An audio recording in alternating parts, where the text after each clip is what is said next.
Thank you so much for joining us for CBN News Watch. I'm Ephraim Graham. Ahead today, Israel preparing to invade the last Hamas stronghold in the city of Rafah, telling civilians to evacuate after talks on a ceasefire and hostage deal break down. Israelis marking Holocaust Remembrance Day as Prime Minister Benjamin Netanyahu compares the current war with Hamas to the tragedy Jews suffered during World War II and saying Israel will stand alone if it needs to.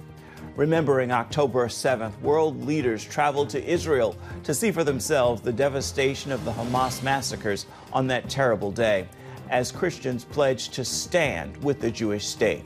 And here at home, a Christian ministry providing a safe haven and healing for victims of human trafficking. All those stories and more ahead today, right here on CBN News Watch.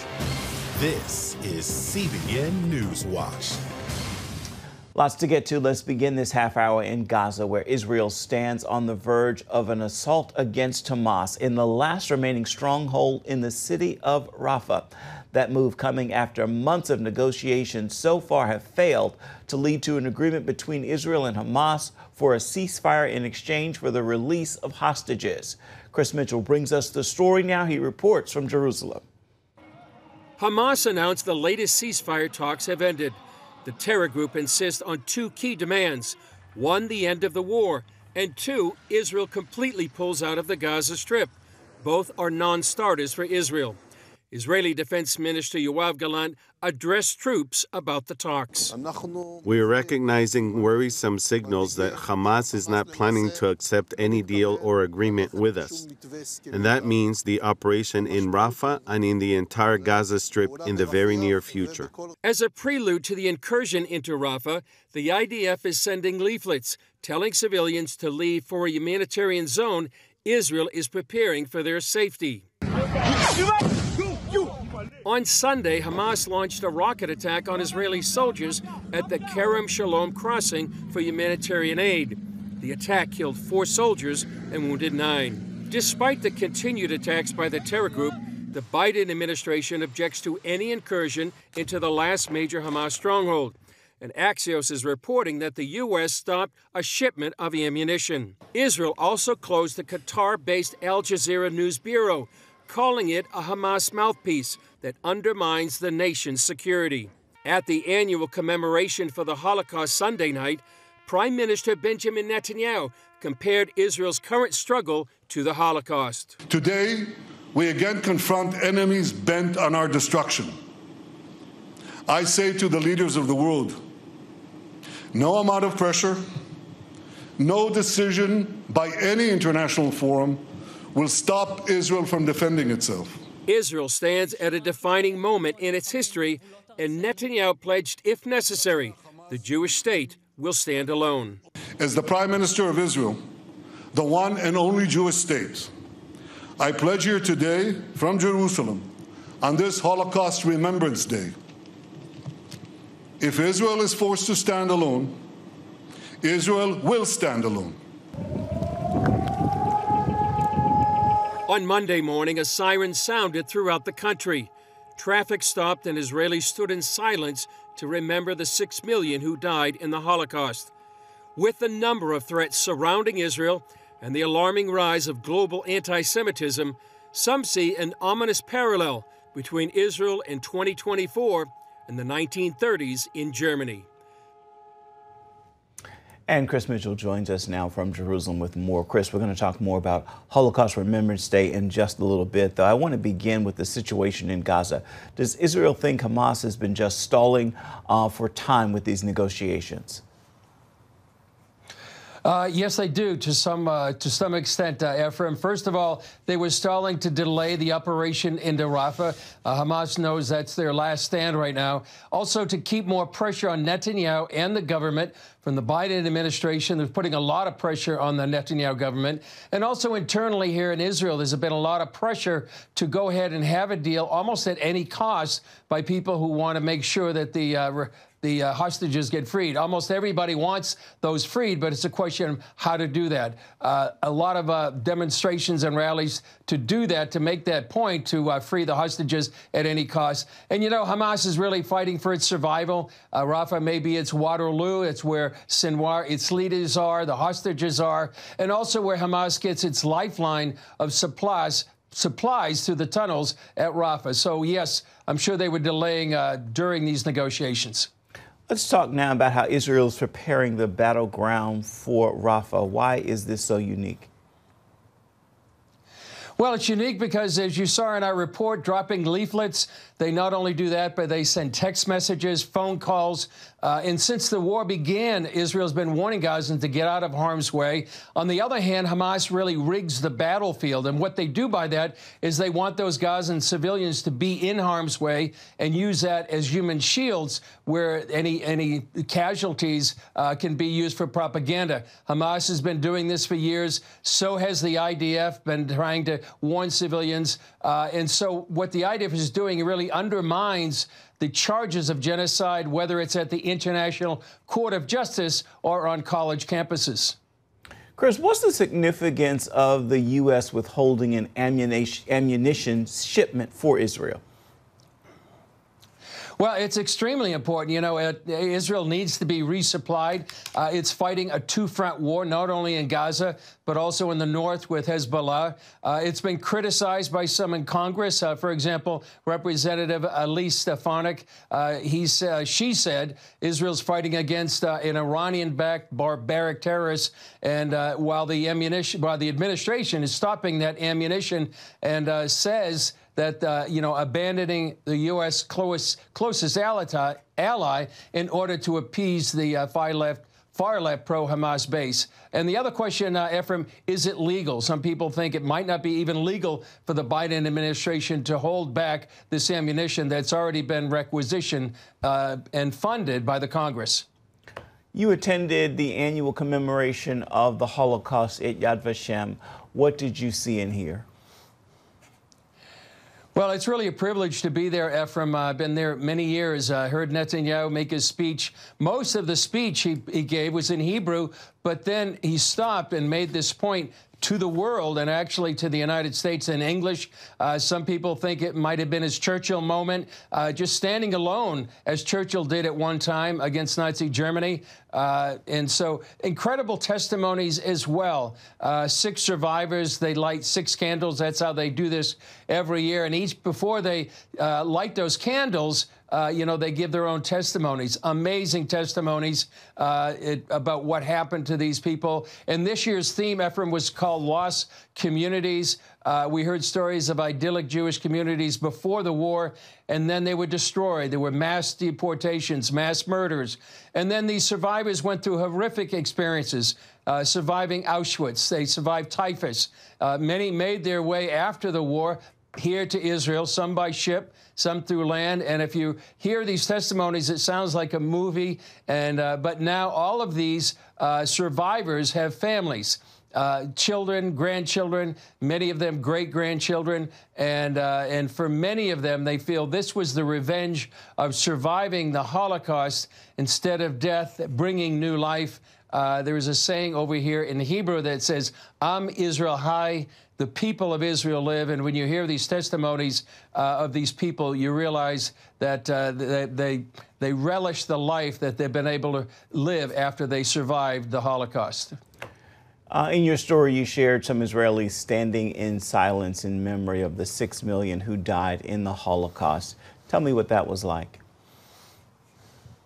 It's a very moving experience. I don't know of any other country that literally stands still for 2 minutes every year. Very moving, and perhaps more so this year than at any time since the Holocaust. Almost every Israeli has some direct or indirect tie to the Holocaust.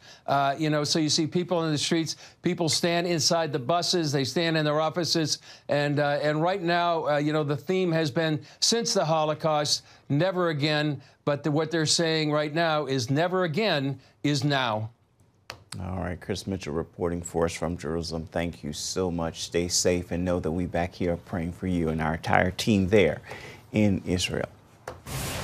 Coming up, why Israel is so determined to finish off Hamas. A reminder for the world as a delegation from 20 nations got a first-hand look at the aftermath of the October 7th massacres. We're going to hear why many Christians are standing firm with Israel. We've got the story for you when we come back. You're watching CBN News Watch.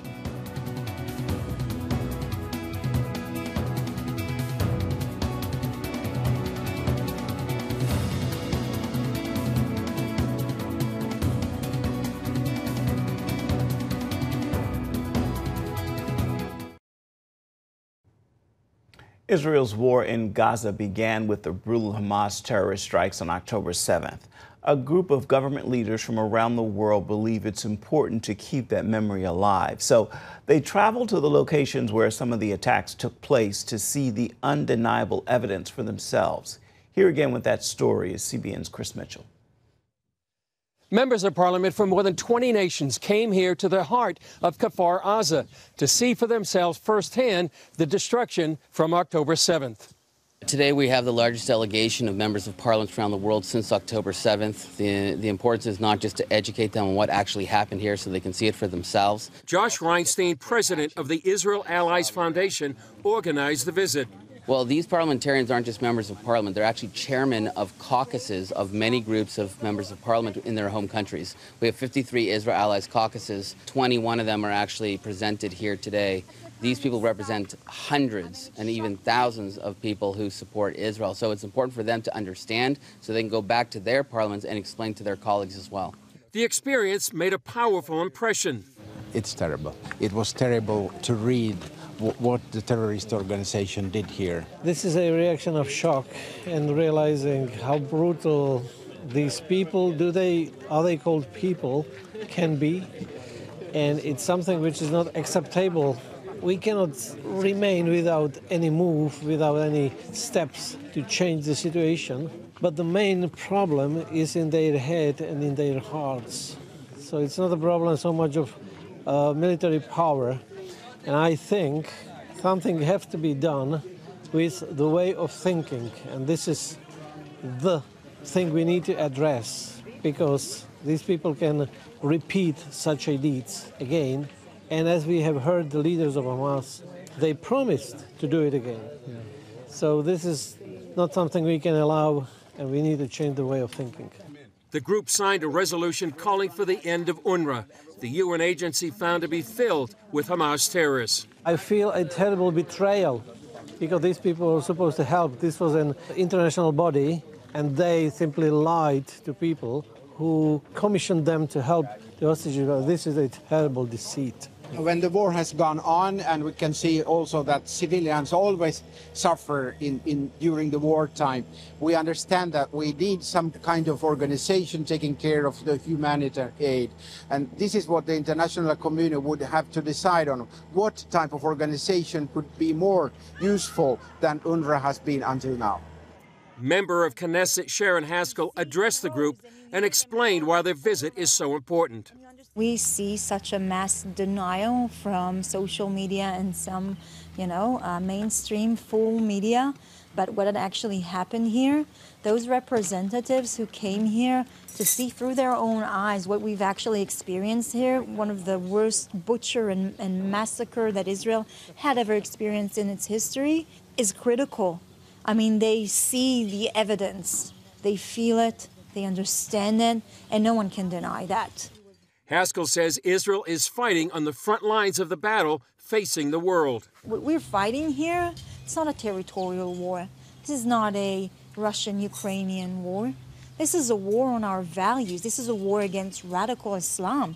I mean, they had their territory. They didn't fight for that. They are fighting for the complete annihilation of the state of Israel and butchering and massacring every single living Jew. You need to understand, this land is the front gate. I mean, we're fighting this war that the rest of the world might be behind. I mean, it's creeping in, but we are literally fighting on our identity, on our values, on democracy, on liberties, freedom, women's rights, freedom of speech, equality.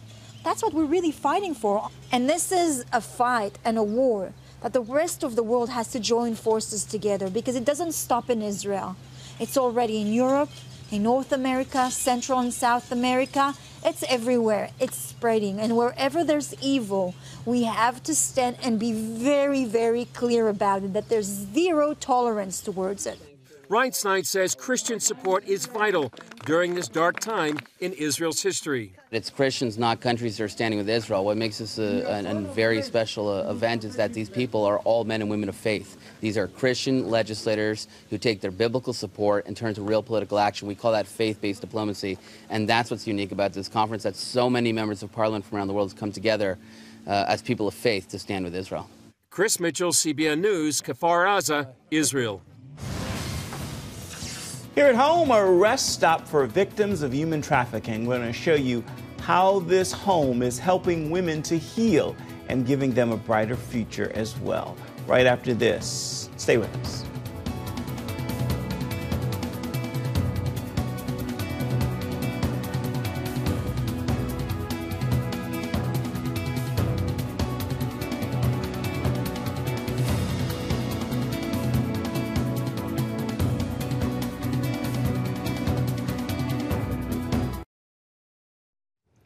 Victims of sex trafficking suffer from trauma long after they're set free from the industry.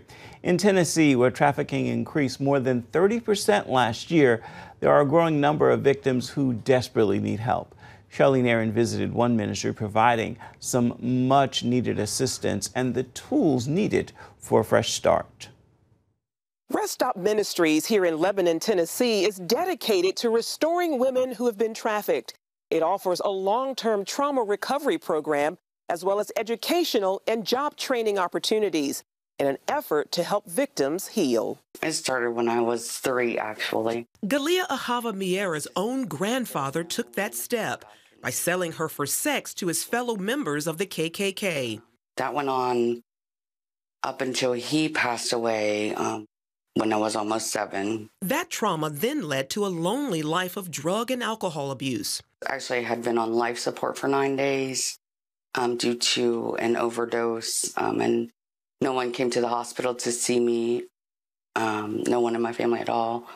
When I woke up, after they had taken the machines off, there was a social worker there from CPS, and that is how I got out. I got put in foster care. After aging out of foster care, Galia hoped marriage might provide a new start. Sadly, her husband continued the exploitation and even became her pimp. He actually would sleep with a pistol under my pillow with his finger on the trigger. For me to just be able to reach out to someone and say this is happening wasn't possible.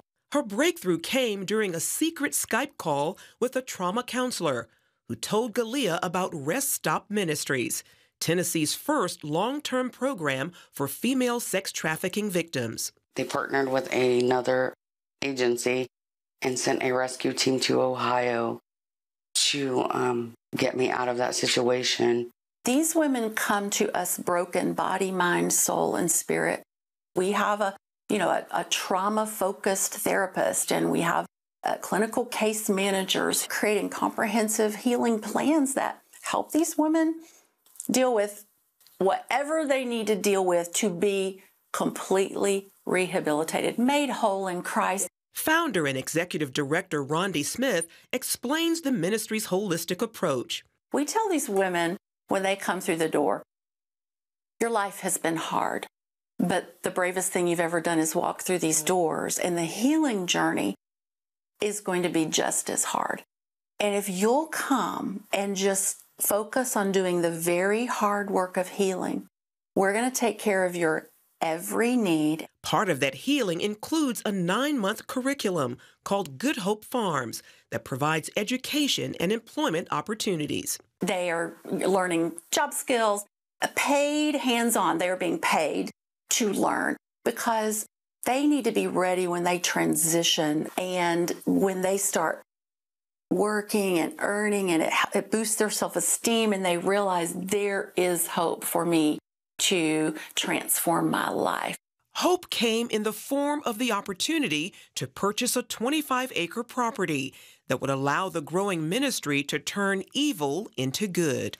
We have seen in our 8.5 years being open 57 souls who have come through, and you might say, well, that doesn't sound like a lot for 8 years. Remember, they can stay here 2 full years. So many of them now are living independently for the very first time. They get their driver's license for the first time when they're here. We had a resident who came here with no teeth because her pimp had knocked them out with a bat, and she got a new smile.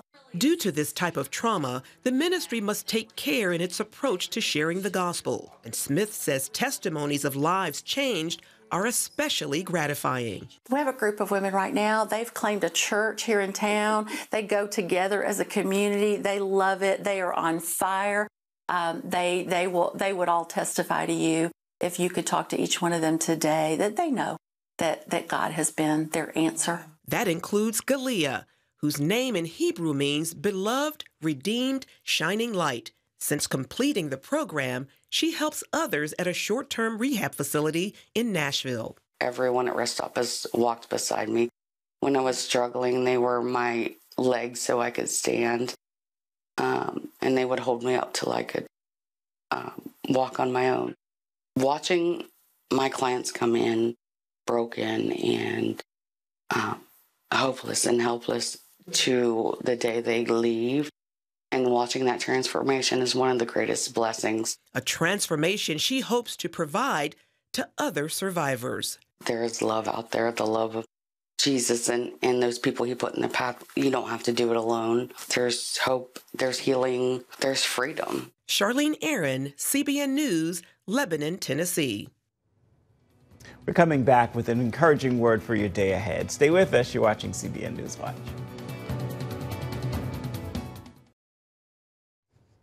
Time now for your Monday motivation. I leave you with this thought as we begin the week together. Live, love, and laugh. All three are gifts from God, and it does His heart good to see His children walking in His joy. His joy is our strength. He is our hope. Live, love, and laugh, knowing this is a great and mighty truth. Well, that will do it for this edition of CBN News Watch. I want to remind you, you can always find more of our news programs on the CBN News Channel. You can find them there at any time or online at cbnnews.com. We'd love to know what you think about the stories you've seen here today or any day. You can email us, newswatch@cbn.com. You can also reach out and touch us on Facebook, Twitter, and Instagram. We certainly would love to hear from you. Thanks for watching. We'll see you back here tomorrow.